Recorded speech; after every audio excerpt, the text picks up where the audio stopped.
क्या होगा जब यूनिवर्स के स्पेस टाइम में एक ग्लिच होने से पिछली कई सदियों के मरे हुए लोग फिर से जिंदा होने लगेंगे।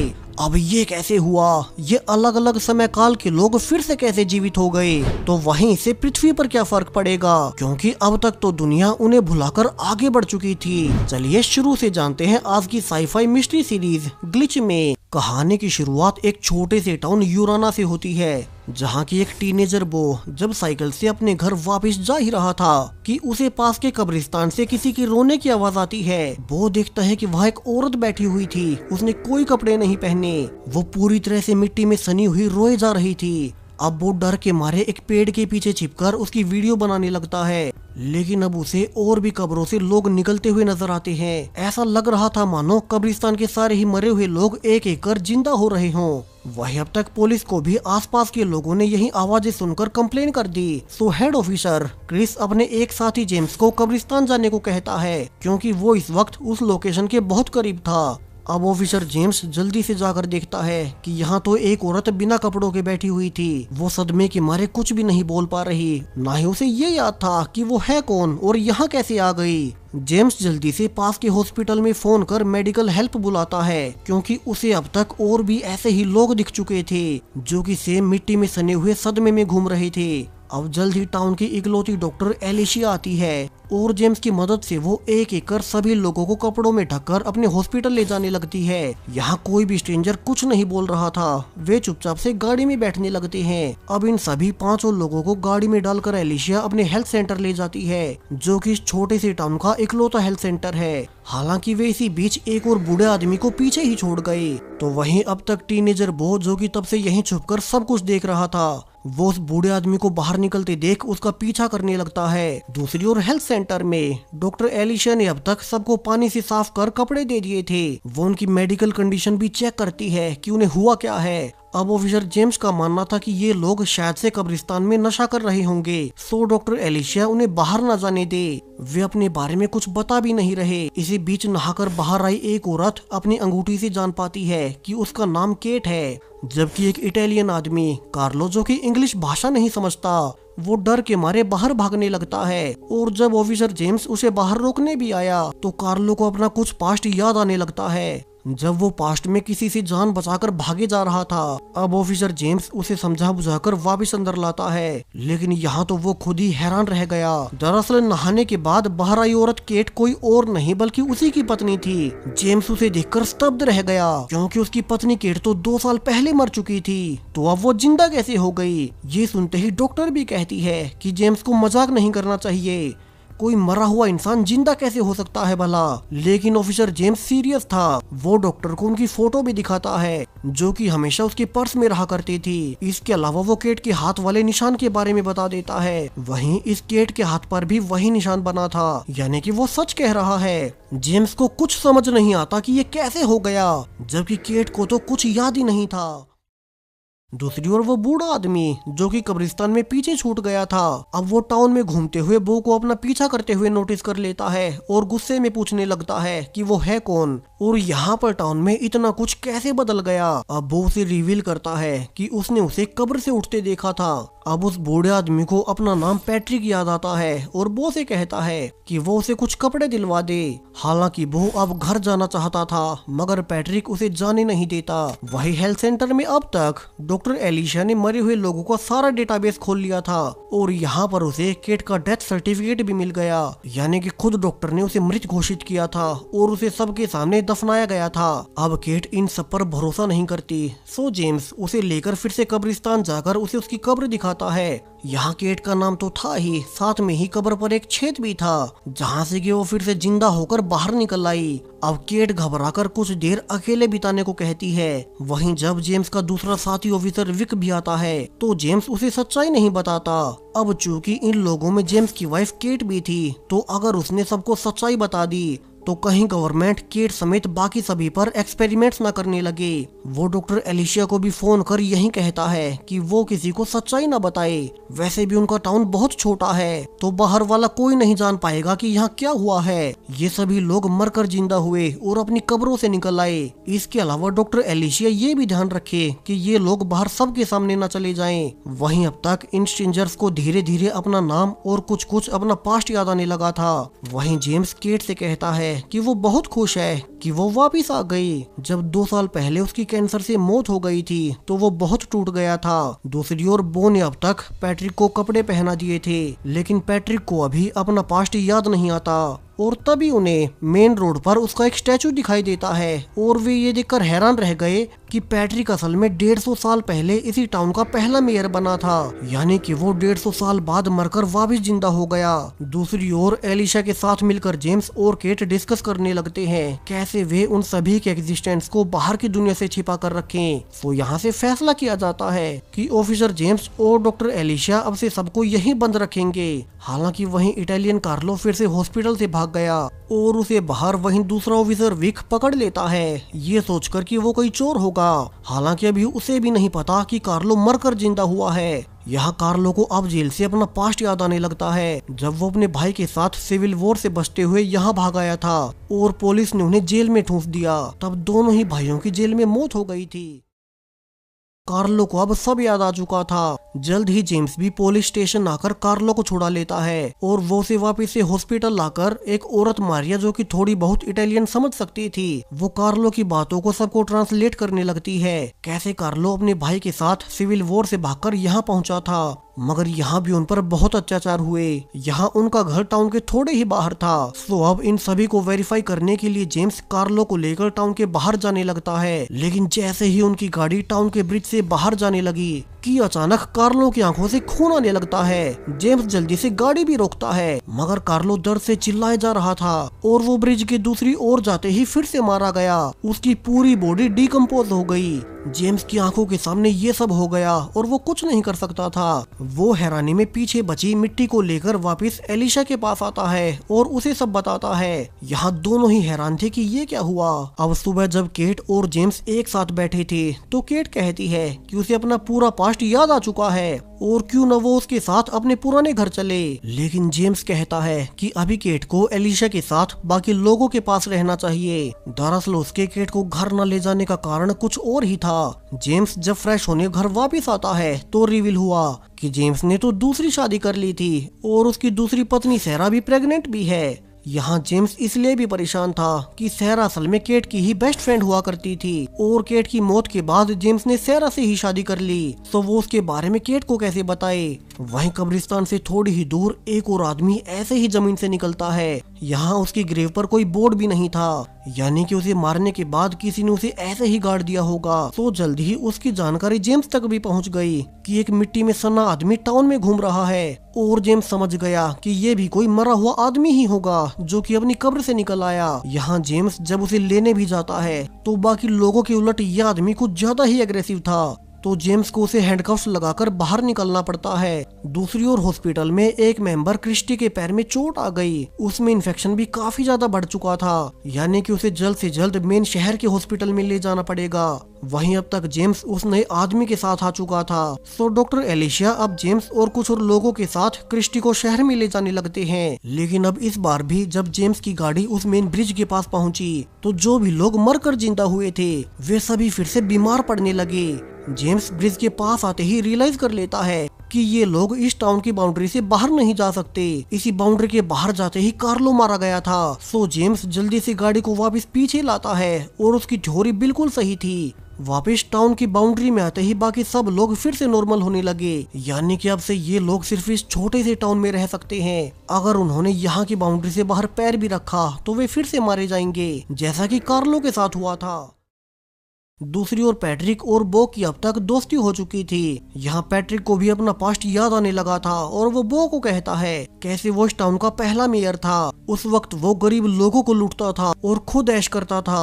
अब वो आगे कहता है कि उसे अपने इस टाउन के पुराने घर में जाना होगा जहाँ की उसने मरने से पहले कुछ इम्पोर्टेंट छिपाया था। दूसरी ओर ग्रुप की एक और औरत केट के साथ कब्रिस्तान जाती है और उसे भी याद आ गया कि उसका नाम मारिया है और वो अपनी बेटी एना के साथ मारी गई थी। वो इसलिए भी परेशान थी कि अगर वो फिर से जिंदा हो गई तो उसकी बेटी क्यों नहीं हुई। केट अब उसे लेकर अपने पुराने घर में जाती है जहाँ की वो पहले जेम्स के साथ रहा करती थी और घर में घुसते ही उसे जेम्स की सैरा के साथ फोटो देखकर पता चल ही गया कि उसके पति ने उसकी मौत के बाद उसी की बेस्ट फ्रेंड से शादी कर ली। केट इस झटके से उबर ही रही थी कि उसे बाहर से प्रेग्नेंट सैरा आते हुए दिखाई देती है। केट मारिया को लेकर जल्दी से बाहर निकलती है ताकि सैरा उन्हें देख न ले। केट का यहाँ पर दिल टूट चुका था। वो इसे लेकर जेम्स को कन्फ्रंट भी करती है और कहती है कि वो अपनी जान दे देगी। जहाँ पर वो ब्रिज को पार करने लगती है। हालांकि जेम्स उसे पकड़कर वापस ले आता है और डॉक्टर से कहता है कि उन्हें इन सबको कहीं और छिपा कर रखना होगा। सो डॉक्टर एलिशिया अपना एक पुराना बार्न साफ करती है जहाँ की वे पांचों लोग जो कि फिर से जिंदा हुए थे वे सभी अब यहाँ रहेंगे। वहीं दूसरी ओर वो दूसरा ऑफिसर विक जिसने जेम्स से सब कुछ छिपा रखा था, इस रात उसका घर जाते हुए एक्सीडेंट हो जाता है जहाँ की उसकी तभी मौत हो गई। लेकिन सरप्राइजिंगली अब वो भी मरते ही फिर से जिंदा हो जाता है। उसे ये भी महसूस होता है कि उसके साथ कुछ तो अलग हुआ है। विक को ऐसा लग रहा था मानो वो किसी और ही दुनिया में आ गया हो। यहाँ पर उसे अपने आप ये भी पता चल गया कि उसी की तरह और भी लोग ऐसे ही मरकर वापस जिंदा हुए हैं। तो अब वो उन्हें ढूंढने का फैसला करता है। दूसरी ओर पैट्रिक बो को लेकर अपने पुराने घर में घुसता है जहां अब प्रेजेंट में पैट्रिक की इस टाइम की फैमिली रहती थी। पैट्रिक जल्दी से बो के साथ छिपकर अंदर घुसता है क्योंकि उसे पता था कि उसकी अब की जनरेशंस उसे पहचान नहीं पाएंगी। तो वो जल्दी से एक चिमनी से वो बॉक्स निकाल लेता है जो कि उसने मरने से पहले छिपाया हुआ था। दूसरी ओर बो भी नोटिस करता है कि पैट्रिक की अब की जनरेशन सिर्फ नशे में ही रहती है। वहीं अब तक मारिया को भी याद आ गया कि असल में उसके हस्बैंड का नाम लियोन है। सो ऑफिसर जेम्स उसे जल्दी से लेकर उसके पुराने घर जाता है जहाँ मारिया देखती है कि उसका पति लियोन अब काफी बूढ़ा हो चुका था। हालांकि लियोन उसे देखकर समझ नहीं पाता कि मारिया फिर से जिंदा कैसे हो गई और वो अभी तक जवान कैसे है। मारिया को भी अपना पास्ट याद आता है जब एक बार एक लड़के ने शादी के बाद भी उसके करीब आने की कोशिश की। हालांकि मारिया ने तब उसे मना भी कर दिया था, लेकिन उसके पति लियोन को लगा कि मारिया उसे धोखा दे रही है और उनमें लड़ाई झगड़े बढ़ने लगे। एक दिन मारिया गुस्से में अपनी गाड़ी लेकर बाहर जाने लगी और रास्ते में उसे रियलाइज हुआ कि गाड़ी में पीछे उसकी बेटी एना भी थी जो कि उसकी गाड़ी में छिपकर आ गई और इसी डिस्ट्रैक्शन के बीच उसका एक्सीडेंट हो गया और माँ बेटी दोनों मारी गई।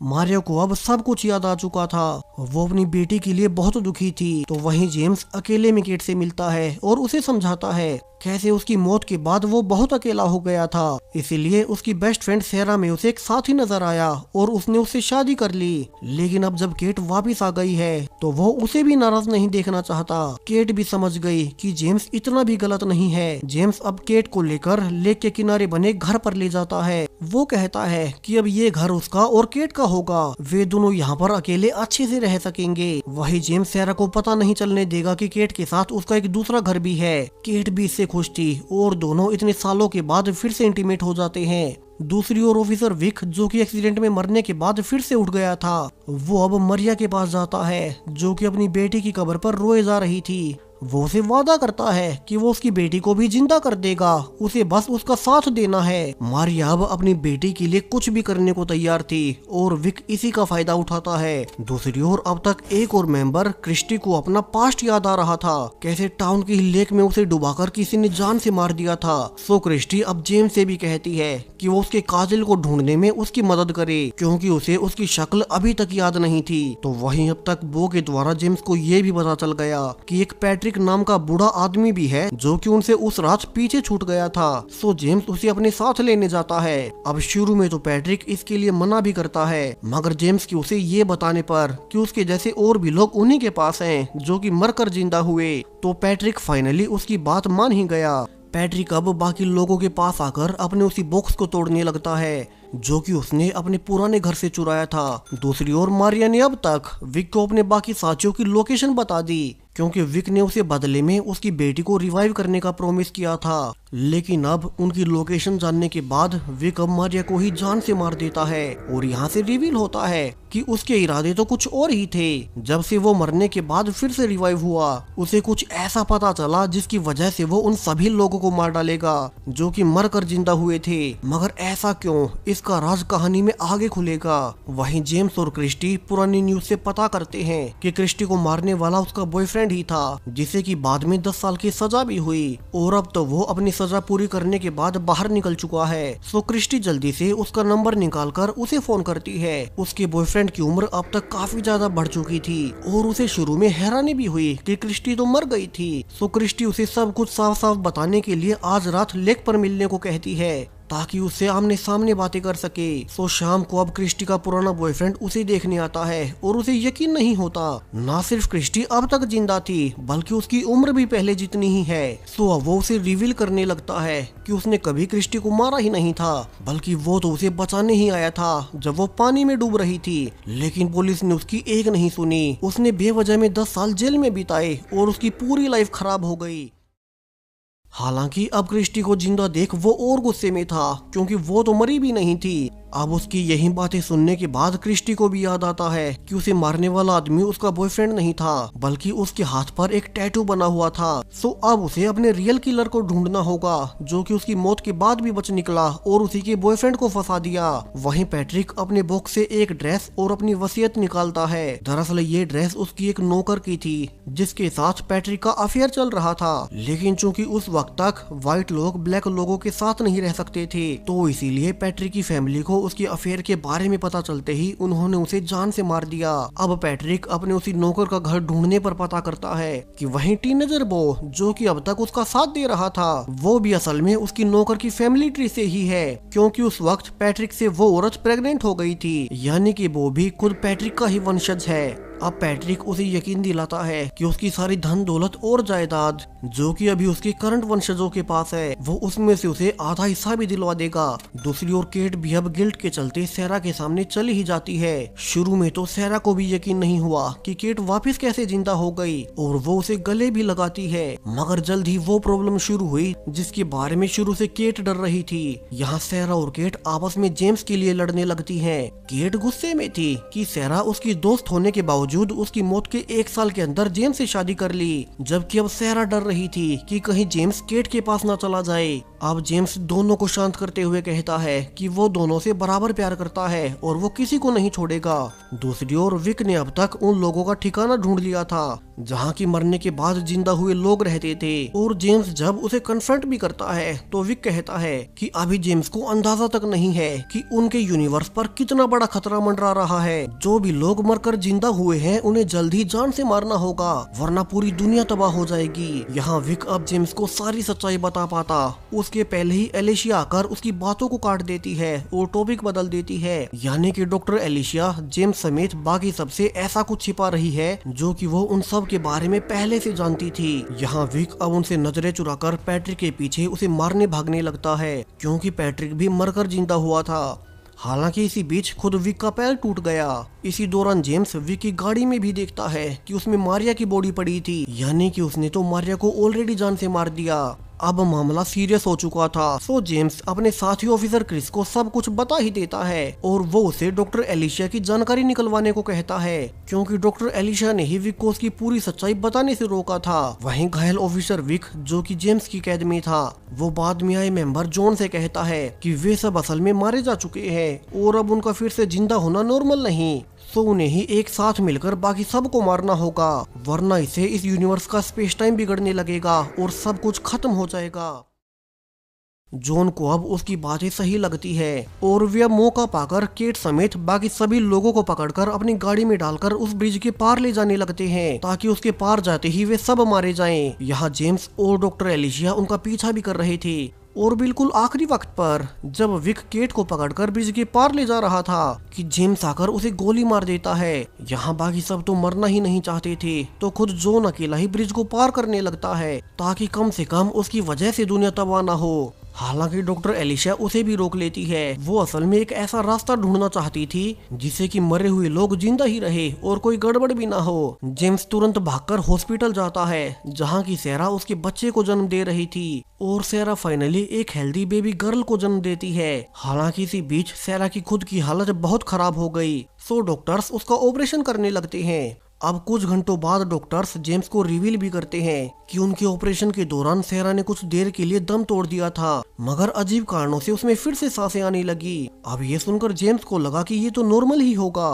मगर असल में सैरा भी मरकर दोबारा रिजरेक्ट हुई थी। तभी जेम्स के पास उसके साथी क्रिस का फोन आता है जिसे कि उसने पहले डॉक्टर एलिशा की डिटेल्स निकालने को कहा था, और क्रिस अब डॉक्टर के बारे में उसे बेहद ही हैरानी वाली बातें रिवील करता है। उसके अनुसार खुद डॉक्टर एलिशा भी 4 साल पहले मर चुकी थी, यानी कि डॉक्टर एलिशा भी खुद मरकर रिजरेक्ट हुई थी, और वो भी पूरे 4 साल पहले। उसने इसके बारे में किसी को नहीं बताया। इसका ये भी मतलब था कि उसे इन सभी लोगों के बारे में कुछ न कुछ पहले से पता था कि वे कैसे जिंदा हो गए। अब जेम्स ये जानने के बाद अभी एलिशा के पास जाना चाहता था, मगर उसे तो अभी अपने बच्चे के खातिर हॉस्पिटल में ही रुकना पड़ेगा। वहीं उसकी पत्नी सैरा, जो कि ऑपरेशन के दौरान मरकर जिंदा हुई थी, वो भी अब अजीब तरह से बिहेव करने लगती है जैसा कि हर किसी के साथ हुआ था। यहाँ सैरा को भी विक की तरह अपने आप पता चल जाता है कि उसे दुनिया को बचाने के लिए हर उस इंसान को मारना पड़ेगा जो कि मरकर जिंदा हुए हैं। पहले ऑफिसर विक और अब सैरा दोनों को फिर से जिंदा होने के बाद खुद से ये कैसे पता चल गया कि उन्हें नेचुरल साइकिल को सही रखने के लिए उन सभी लोगों को मारना होगा। ये बहुत बड़ा राज है जो कि हमें आगे पता चलेगा। जेम्स अब अगले ही दिन एलिशा से मिलने पहुंचता है, लेकिन उसे बाकी के लोग रिवील करते हैं कि डॉक्टर तो रात को ही अपना सामान लेकर भाग गई। जेम्स को उस पर शक होते ही वो यहाँ से निकल गई। वे ये भी नोटिस करते हैं कि पहले जो बाउंड्री उनके टाउन के बाहर थी, जिसके कि वे पार नहीं जा सकते थे, वो बाउंड्री अब दिन ब दिन छोटी होती जा रही है। तो उन्हें जल्द से जल्द कुछ तो करना होगा, वरना तो ये बाउंड्री कम होते होते एक दिन वे सभी मारे जाएंगे। दूसरी ओर एक साइंटिस्ट हेसन एलिशा को ढूंढते हुए इसी टाउन में आती है। अब जॉन, जो कि एलिशा को जानता था, ये जानने के बाद डॉक्टर हेसन उसे अपने साथ अपनी फैसिलिटी में ले गई, और यहाँ पर हेसन उसे रिवील करती है कि उनकी कंपनी के ही साथ मिलकर डॉक्टर एलिशा ने वो एक्सपेरिमेंट्स किए थे जिससे कि इस टाउन के 6 से ज्यादा लोग मरकर जिंदा हो गए। लेकिन वो पिछले कई महीनों से उनसे बातें नहीं कर रही, तो उन्हें कैसे भी कर डॉक्टर एलिशा तक पहुंचना है ताकि वे उससे अपने एक्सपेरिमेंट्स की रिपोर्ट्स ले सके। जॉन समझ चुका था कि इसी प्राइवेट कंपनी के एक्सपेरिमेंट्स की वजह से उनके टाउन में ये सब हो रहा है। वहीं पैट्रिक, जो कि अपने दूसरे वंशज बो की फैमिली के लिए अपनी आधी प्रॉपर्टी उसे देना चाहता था, वो ऐसा करने में कामयाब हो जाता है क्योंकि उसे अपने पुराने सामान से अपनी जायदाद की वसीयत मिल गई। बो की फैमिली भी इसे जानकर बहुत खुश थी। दूसरी ओर यहाँ से थोड़ी ही दूर एक ऑयल मशीनरी पर बो का पिता फिल काम कर रहा था कि तभी वहां पर एक लीकेज होने से धमाका हो गया, और जैसा कि विक और सैरा के साथ हुआ था, फिल भी मरकर वापस जिंदा हो गया। उसका भी सैरा और विक की तरह एक ही मकसद था, जो भी लोग मरकर जिंदा हुए हैं वो उन सभी को फिर से मारकर यूनिवर्स का बैलेंस बनाए रखे। वहीं जब जेम्स अपनी पत्नी सैरा के साथ घर पर ही था कि सरप्राइजिंगली एलिशा खुद ही उसके पास आ जाती है। उसे पता चल गया था कि उसकी साइंस लैब की कोवर्कर डॉक्टर हेसन जॉन को फैसिलिटी में ले गई और वो उसे उनके एक्सपेरिमेंट्स की सारी डिटेल्स ले लेगी। अब जेम्स उसका साथ देने से पहले उसे सारी सच्चाई जानना चाहता था, और एलिशा अब उसे सब कुछ शुरू से बताने लगती है। वो असल में 4 साल पहले एक एक्सीडेंट में मारी गई थी, मगर अचानक से ऐसा होते ही उसके पैरेलल वर्जन की चेतना इस यूनिवर्स की एलिशिया में आ गई, यानी कि ये है तो एलिशिया ही, मगर ये किसी और यूनिवर्स में थी। और जब इस यूनिवर्स की असली एलिशिया मारी गई तो किसी यूनिवर्सल ग्लिच के चलते दूसरी यूनिवर्स की एलिशिया की चेतना यहाँ की एलिशिया की बॉडी में आ गई और वो फिर से जाग गई। अब एलिशा जानना चाहती थी कि उसके साथ ऐसा कैसे हुआ, और वो आगे चलकर इसी पर एक्सपेरिमेंट्स करने लगी। इसी दौरान उसे डॉक्टर हेसन भी मिली, और उसकी साइंस कंपनी के पास ढेर सारे रिसोर्सेज और बहुत सारे पैसे थे। सो एलिशा ने उन्हें सच बता दिया और ऑफर रखा कि अगर वो उसके एक्सपेरिमेंट्स पूरा करने में उसकी मदद करे तो वे ये जान पाएंगे कि मरे हुए लोग फिर से कैसे जिंदा हो सकते हैं। अब हेसन और उसकी कंपनी इसके लिए बहुत एक्साइटेड थी, क्योंकि अगर उनका ये एक्सपेरिमेंट कामयाब रहा तो वे हमेशा के लिए अमर हो जाएंगे। हर बार मरने के बाद उन्हें रिवाइव किया जा सकेगा। बेशक से उनमें उनके पैरेलल वर्जन की चेतना आ जाएगी, मगर वे रहेंगे तो इसी यूनिवर्स में। और थोड़े समय के बाद उनमें उनके यहाँ की वर्जन की भी मेमोरी मर्ज हो जाएगी, जैसे कि यहाँ के सभी लोगों के साथ हुआ था जब वे मरकर यहाँ पर उठे। तो चूंकि वे पैरेलल यूनिवर्स से थे, ऐसे यूनिवर्सेस जिनमें उनकी मौत कभी हुई ही नहीं, इसलिए उन्हें शुरू में इस यूनिवर्स का कुछ भी याद नहीं था। मगर समय के साथ उन्हें अपने इस यूनिवर्स के अपने यहाँ के वर्जन्स की लाइफ याद आने लगी और उन्हें ये एहसास भी नहीं हुआ कि वे असल में इस यूनिवर्स से बिलोंग ही नहीं करते। उस रात वो एक्सपेरिमेंट डॉक्टर एलिशिया ने ही किया था जब वे सभी मरकर जिंदा हुए थे। लेकिन जब उसे डॉक्टर हेसन के इरादों को पता चला कि वे तो उसके एक्सपेरिमेंट से अमर होना चाहते हैं और हर बार उनके एक्सपेरिमेंट से पैरेलल वर्जन में उनके दूसरे वर्जन्स की जान चली जाती है, तो एलिशिया उसी दिन से उनसे छिप गई। यहाँ से अब ये भी साफ हो गया कि पहले विक, बाद में सेरा और अब फिल, वे सभी भी मरकर उठे थे। मगर वे ये क्यों सोचने लगे कि उन्हें बाकी जिंदा हुए लोगों को फिर से मारना है, क्योंकि उनमें कुछ हद तक उनके रियल यूनिवर्स की यादें रह गई थी। इसी कारण वे समझ भी गए कि ये उनका रियल यूनिवर्स नहीं है और अगर यहाँ पर ऐसे ही एक्सपेरिमेंट्स होते रहे तो इस यूनिवर्स का स्पेस टाइम फेल होने लगेगा और सब कुछ आखिरकार खत्म हो जाएगा। सो पूरी दुनिया के लिए ठीक यही रहेगा कि जो लोग मर चुके हैं उन्हें वैसा ही रखा जाए। हालांकि अब जेम्स को डॉक्टर एलिशा पर पूरा भरोसा नहीं था, तो वो उसे अपने घर पर बांध देता है। तो वहीं सेरा अब फिल से कांटेक्ट करती है और वे एक साथ मिलकर प्लान बनाते हैं कि उन्हें कैसे भी करके पहले डॉक्टर एलिशा को ही मारना पड़ेगा। अगर वो जीवित रही तो उसके एक्सपेरिमेंट से ऐसे ही मरे हुए लोग जागते रहेंगे। तो वहीं अब तक जॉन ने डॉक्टर एलिशा को छुड़ा लिया था, क्योंकि उसे पता था कि डॉक्टर से जो कुछ भी हुआ वो अनजाने में हुआ। लेकिन अब जब एलिशा वहाँ से जंगल से भागी रही थी कि उसे रास्ते में फिल मिल जाता है जो कि उसे ही मारने आया था। एलिशा उसे बचकर भागते हुए जेम्स को फोन कर मदद भी बुलाने की कोशिश करती है, मगर अब तक बहुत देर हो चुकी थी और फिल उसे पकड़कर जान से मार ही देता है। यहाँ से फिल सीधा सेरा के घर गया,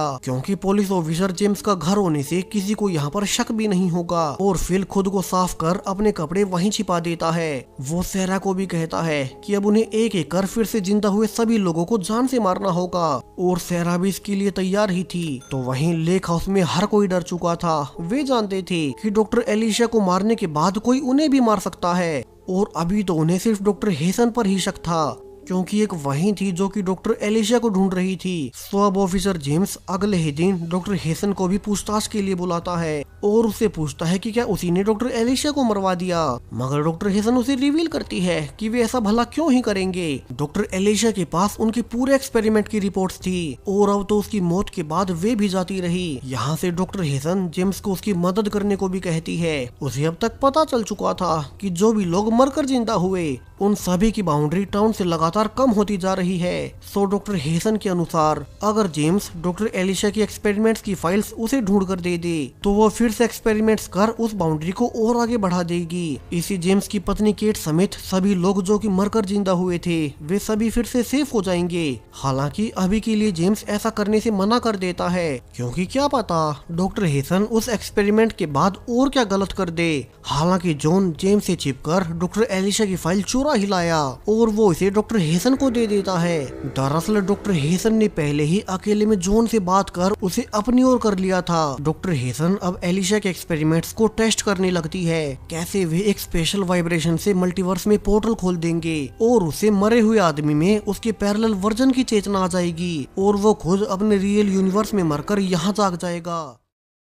दूसरी ओर अब तक क्रिस्टी को फाइनली याद आ चुका था कि उसे उस रात किसने मारा था। ऐसा करने वाला कोई और नहीं बल्कि उसी का दोस्त पीट था, क्योंकि क्रिस्टी उसे छोड़कर किसी और से प्यार करने लगी। पीट असल में ऑफिसर क्रिस का ही भाई था। सो अब सब कुछ याद आने के बाद क्रिस्टी गुस्से में उसके घर जाकर चिल्लाने लगती है कि पीट ने उसे जान से मार दिया और फिर उसके बॉयफ्रेंड को फंसा दिया, जिस बेचारे की पूरी लाइफ तबाह हो गई। अब क्रिस नीचे आकर क्रिस्टी को शांत करते हुए बताता है कि पीट को अपने किए सजा ऑलरेडी मिल चुकी है। वो पिछले 15 सालों से पैरालाइज होकर व्हील चेयर पर रहता है उसे तो अब कुछ याद भी नहीं। हालांकि क्रिस्टी अभी भी गुस्सा थी कि पीट ने सिर्फ अपनी ईगो के लिए 2 लोगों की जिंदगी बर्बाद कर दी, लेकिन क्रिस उसे यकीन दिलाता है कि पीट को तो ऑलरेडी सजा मिल चुकी है और वो भी जेल होने से कहीं ज्यादा बदतर। सो अब क्रिस्टी को भी अपनी लाइफ में आगे बढ़ जाना चाहिए। दूसरी ओर फिल सैरा पर गुस्सा था कि वो अपना मिशन पूरा नहीं कर पा रही। उन्हें एक एक कर सभी जिंदा हुए लोगों को फिर से मारना होगा।